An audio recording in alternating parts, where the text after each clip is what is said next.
আমি তারেক রহমান সাহেবকে সম্মানের সহিত বলতে চাই, আমি তারেক রহমানকে এই কারণে বলতে চাই কারণ তারা সব কথাই সব সময় বলে তারা তারেক রহমানের নির্দেশ মোতাবেক কাজ করে যাচ্ছে। আমি জনাব তারেক রহমানকে বলতে চাই, আপনি এদেরকে একটু লাগাম ধরুন। এরকম কিভাবে করে মিথ্যাচার নেতৃত্ব আপনি এদেরকে বসায় রাখছেন? এরকম মিথ্যাচার নেতৃত্ব এরকম সংগঠনে কোনো ছাত্র জনতা দেখতে চায় না। আবারও সেই ধরনের সন্ত্রাসী কার্যক্রম শুরু করেছে।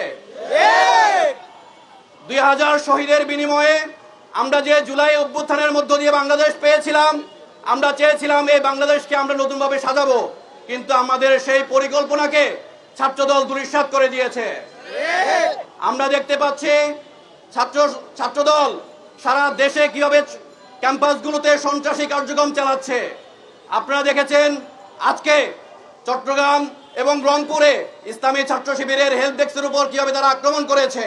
আমরা দেখতে পেয়েছি বিগত দিনে ঢাকা পলিটেকনিক ইনস্টিটিউটে তারা একজন শিক্ষার্থীকে রাতভর নিপীড়ন করে এবং তাকে উলঙ্গ করে তার ভিডিও ধারণ করে তারা হুমকি দিয়েছে।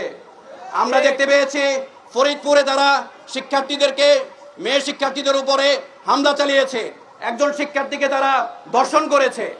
আমরা দেখতে পেয়েছি বাম সংগঠনগুলো আবরার ফাহাদের এই হত্যাকাণ্ডকে তারা জায়েজ করার চেষ্টা করছে। আমরা বাম সংগঠনকে আমরা বলতে চাই, 80-র দশকে আপনারা যেভাবে হত্যাকাণ্ড চালিয়েছেন, ইসলামী ছাত্র শিবিরের 22 জন ভাইকে আপনারা হত্যা করেছেন, বর্তমান বাংলাদেশে আপনারা সেই সন্ত্রাসী কার্যক্রম আর চালাতে পারবেন না। ছাত্র শিবির সাধারণ ছাত্রদেরকে নিয়ে আপনাদের এই সন্ত্রাসী কার্যক্রমকে আর বরদাস্ত করবে না। 2 মণ গাঁজা নিয়ে গ্রেফতার হয় ছাত্রদল নেতা। আপনারা দেখেছেন, শুধু এটুকুতেই না, একজন নারীকে হুমকি দেওয়া হয়, তাকে নাকি তার সর্বোচ্চটুকু তারা দেখাবে। আবার 2 জন নারী শিক্ষার্থীকে হল থেকে বের করে দেওয়ার হুমকি দেওয়া হয়। সবগুলো একদিনের ঘটনা। বৈষম্যবিরোধী ছাত্র আন্দোলনের একজন আন্দোলন করেছে এমন একজন নারীকে তাকে হেনস্থা করেছে। শুধু এইটুকু নয়, আমরা শুধুমাত্র দেখেছি ইন্টারনাল ক্রাইসে পর্যন্ত অসংখ্য নারীকে তারা হুমকি এবং বাজেভাবে অ্যাপ্রোচ করেছে। রাজনৈতিক অঙ্গনে একটি মহল দখলদারিত্ব আর ক্রেডিটবাজির রাজনীতি শুরু করে তারা মনে করেছিল যে হাসিনার পতন হয়েছে, এখন এই দেশ এবং দেশের সবকিছু আমাদের, যে যার মতো করে লুটেরার মতো লুট করে আমরা সব আবার হাসিনার মতো করে এই দেশকে ভোগ করব, সেই রাজনীতি তারা শুরু করেছিল।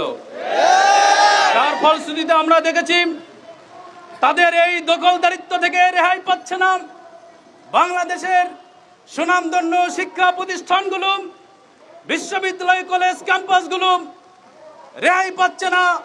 টেম্পু স্ট্যান্ডে চাঁদাবাজদের দখলদারিত্বে সাধারণ জনগণ আজ অতিষ্ঠ হয়ে পড়েছে। ভ্যানগার্ডের ভূমিকা পালন করিয়েন না ভাই। আপনারা যদি ভ্যানগার্ডের ভূমিকা পালন করেন, ছাত্রলীগের যে দশা হয়েছে আপনাদেরও সেই দশা হবে।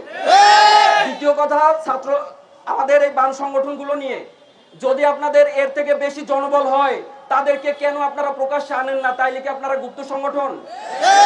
যদি আপনারা গুপ্ত সংগঠন হন, তাইলে এই বাংলাদেশে কোন গুপ্ত রাজনীতি বাম সংগঠনকে করতে দেয়া হবে না। কি বলেন আপনারা? তো সর্বোপরি আজকে আপনারা দেখেছেন আজকের ঘটনা, রংপুর কলেজে এবং চট্টগ্রাম কমার্স কলেজের ঘটনা। ইতিপূর্বে আপনারা মিডিয়ার মাধ্যমে অনেক ক্যাম্পাসে দেখেছেন। আপনারা দেখেছেন গতকালকে তিতুমিরের ঘটনা, এর আগে শেরেবাংলা কৃষি বিশ্ববিদ্যালয়ের ঘটনা, গ্রাফিক্স আর্টসের ঘটনা। এই ঘটনাগুলো জানান দেয় ছাত্র দল তারা নতুন করে আবার ছাত্রলীগের রাজনীতি পুনর্জীবন করতে চায়।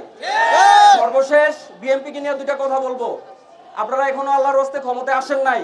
ইতিমধ্যে আপনারা হিসু, ফু এবং আমাদের এই বাংলার জনগণকে যেভাবে আপনারা কটাক্ষ করে কথা বলা শুরু করছেন, আপনারা ইতিমধ্যে মনে হয় কোনো দেশের আশ্বাস মনে হয় পেয়ে গেছেন যে আপনারা ক্ষমতায় আসবেন। যদি আপনারা সেটা পেয়ে গিয়ে থাকেন, যদি এদেশের মানুষের ভোটের আপনার প্রয়োজন না হয়, তাইলে আমাদের কোনো বক্তব্য নাই। তাইলে আপনাদের জন্য আওয়ামী লীগের যে দশা, সেই দশার জন্য অপেক্ষা করেন। আর যদি মনে করেন বাংলার মানুষের ভোট প্রয়োজন আছে, তাইলে আল্লাহর হস্তে ভাই ফু দিয়ে বঙ্গোপসাগরে পাঠাবো, হিসু দিলে সব ভেসে যাবে, এই ধরনের কথাবার্তা ভাই আল্লাহর হস্তে বলিয়েন না। এই কয়েকটি বিষয় আজকে সাংবাদিকদের এবং আজকে যারা উপস্থিত হয়েছে মিডিয়ার মাধ্যমে সারা দেশের জনগণকে জানাতে চাই, এদেশের মানুষ নতুন করে কোনো সন্ত্রাস নৈরাজ্য ক্যাম্পাসে দেখতে চায় না। এটাই আমাদের দাবি।